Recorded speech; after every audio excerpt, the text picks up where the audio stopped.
Hi everyone, Teddy Baldassarre with TeddyBaldassarre.com. In this video, we're looking at a fan favorite from Hamilton with the Khaki Aviation Pilot Day Date Auto at 42 millimeters.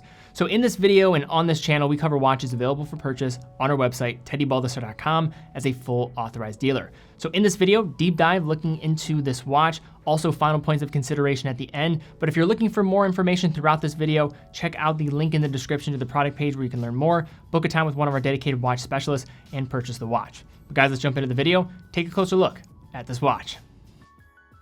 If you had to pinpoint two of the characteristics of Hamilton that maybe they're best known for, one would be their field watches, maybe the other would be their adaptation of watches and using them in film.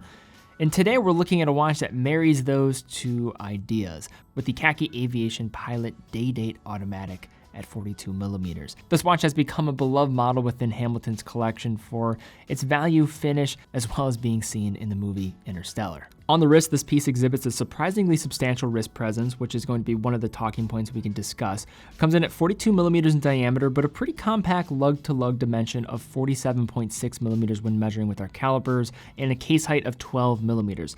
With its thin bezel design and large open dial, it appears larger than measured in terms of the dial itself, but with the compact lug-to-lug, it is going to wear in turn a bit more compact on the wrist. So despite its size, I would say it wears rather true, but of that real estate that it is occupying, most of it's going to come from that central dial point, and the dial just is going to appear large on the wrist, but it is a well-executed one at that. The presentation of the case leans more towards a sports activity or field watch with some refinement in the finishing that you don't normally see with some other popular Khaki models. It's a combination of a mostly brushed case with large lug-to-lug polished chamfers applied along the case edges and is most pronounced along the crown guards. Between the crown guards is a push-pull crown to operate the movement functions.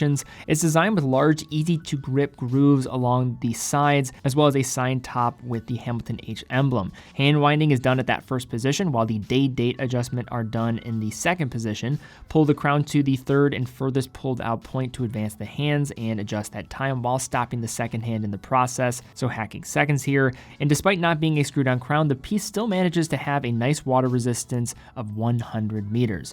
Installed between the 20 millimeter lugs is one of probably the leading attributes of this watch, and that is this 3-link bracelet that is very solid for the money. The bracelet features a nearly exclusive brush finish with some exception of the center links, which showcase a very thin polished edge that gives a pop from the outer links. There are plenty of sizing links available, including a half link, all held into place with push pins. The bracelet is finished off with a large milled folding clasp that is signed across the top of the Hamilton logo and finished with a matching brush look as well as beveled edges. A 2-button system keeps the clasp securely locked to the wrist, and when fully opened, we have the etched Hamilton logo recessed inside the bottom part of the latch. Additional sizing can be done with the 3 available micro adjustment positions for precise fit, and the backside bracelet is brushed to enhance the overall wearing experience, and the end links do have easy to access slots to remove the bracelet when needed. Transitioning over to the dial, we have to first address the slightly domed large sapphire crystal, which provides a clear view below. Inside, we find an expansive matte black dial with its aviation-inspired layout. Starting along the perimeter of the dial, we have a fully luminous minute track in bold linear hashes. The track starts and stops at the 12 o'clock with a large applied triangle, which features a vertical groove texture to it. This texture technique is found on all the applied numerals throughout the dial, which gives them a unique reflective property, causing them to appear illuminated when they catch the light at the correct angle, aiding in overall legibility. Below the 12 o'clock triangle is a large faceted day of the week aperture, providing a clear view of the contrasting white date wheel below. It's paired with a similar styled date window at the 6 o'clock to give the day-date functionality in a north-south orientation rather than a more traditional 3 o'clock alignment. The applied Arabic numerals are done in intervals of 5 minutes rather than indicating each individual hour, giving this model some Flieger design inspiration as well as some visual depth. Moving further towards the center, we have a separate track which lays out a 12-hour scale, although I think due to the size of the other elements to the dial, this area tends to get a little lost in the mix despite being printed in contrasting white lettering. A Hamilton logo is found just above the handset and aligned with the 12 o'clock marker, while the reference to the automatic movement is placed above the date window at 6 o'clock. Tasked with time-telling duties is a set of large and impressive semi-skeletonized sword hands containing an equally impressive amount of luminous material. Hamilton does a clever job in inverting the position of the lume loom between the hour and minute hands so that the hour hand's skeletonized upper half can reveal the hour on the small interior dial track beneath. Alternatively, the minute hand's loom is placed in the top half of the hand to provide clear legibility of the outboard minute track. In general, the loom is pretty good, mostly because of the sheer amount found on the dial. However, in terms of brightness, it's not going to be on the same level as some of the elite treatments you'll find from the likes of Seiko. Turning this watch over, we have a screwed-in exhibition case back, providing us a clear view of the Hamilton H40 movement within.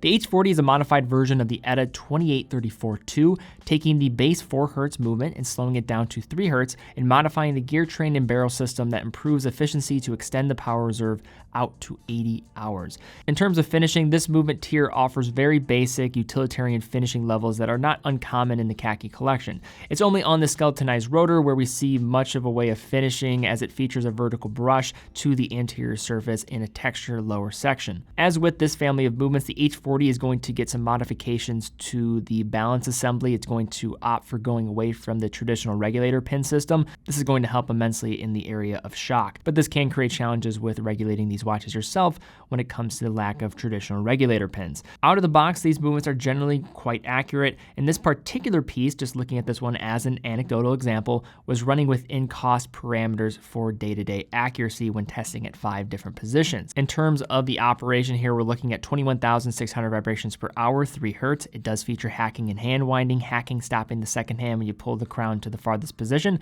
and a power reserve of 80 hours. So now to unpack, looking at this Hamilton Khaki Aviation Pilot Day Date Auto. When most people consider watches that are adapted and used in film, typically these are going to be watches that might not be delivering all they can for the dollar amount and are really trying to ride the coattails of the success of a major motion picture.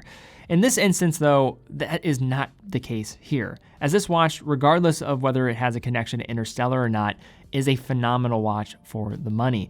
And when looking at Hamilton's collection, leaders in the price category, and this is a member of the Khaki collection, this one separates in a unique way in terms of its finishing and complication to make it stand out as a different offering within a very busy collection. Things that do stand out right away is just going to be the finishing of the piece, mostly with the different surface treatments that are happening. The brush finish is crisp, the polished edges of the case going from the lug to lug distance, as well as within that center link, are just fine touches that you don't normally see, as well as on that clasp with the bracelet that is certainly one of the best that Hamilton makes, no question about it. The dial symmetry and execution is well done. The date window is a bit small, so that could be a concern with those that maybe don't have the best eyes out there, but that dial is going to take up a considerable amount of the complete real estate of that case.